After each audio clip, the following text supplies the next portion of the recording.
with me now from our nation's capital is Big Sky Commissioner Tom Wistrcill. Tom, you are in DC because the Big Sky was recently named one of three conferences recognized for committing to the Meet the Knights Commission CARE model principles. What is the CARE model? So the Knight Commission been heavily involved in college athletics for a long, long time, and is really concerned about equity, transparency around college athletics and student athlete welfare. What we were awarded was money for the way we handle our finances, making sure they're balanced between men's athletics and women's athletics, make sure we're supporting all those programs correctly. And so we're one of three conferences right now that have committed to share that revenue equally.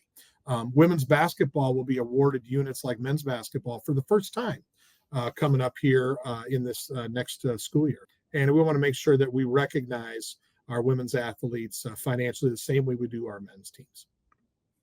Why is this a significant accomplishment for the Big Sky Conference? Well, I think it goes back to our values, and so it basically accentuates what we do well, which is support all of our student athletes, all of our programs. So we love our hashtag Experience Elevated, and we think this is another way to elevate our experience in the Big Sky. So it's always significant on a national stage to get recognized for a conference like the Big Sky, to be out here on the East Coast and have people look out west and say, wow, they're doing really good things in the Big Sky Conference. Again, you are in Washington, D.C. to accept the Knight Commission CARE grant. However, while there, you've also met with members of Congress. What was the purpose of those meetings? Been great discussions. We've been talking about name, image, and likeness. Been talking about employment status for student athletes. We've talked about the House settlement.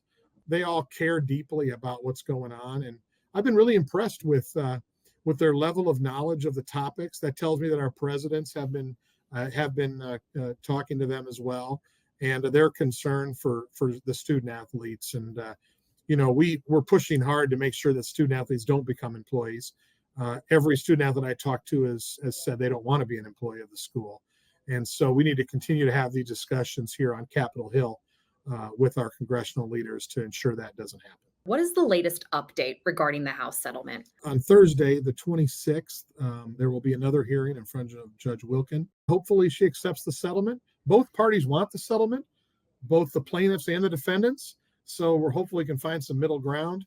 We've got a 10-year runway that will guarantee without some of this litigation, where we can work together across all size and scope of Division I to try to chart a course that's good for the biggest schools that are bringing in hundreds of millions of dollars, and certainly those that aren't in our conference and others. How does the Big Sky plan to adapt to the House settlement if and when it does become official? So, we spend a lot of time on discussing what it means for our schools. There's revenue that we're going to lose as a conference, as well as on around our schools, and so we have to plan for that. We also have to think in terms of, if we have to opt into this or not, to accept what the settlement is going to provide from a revenue standpoint, sharing some with student athletes, having other student athlete rights.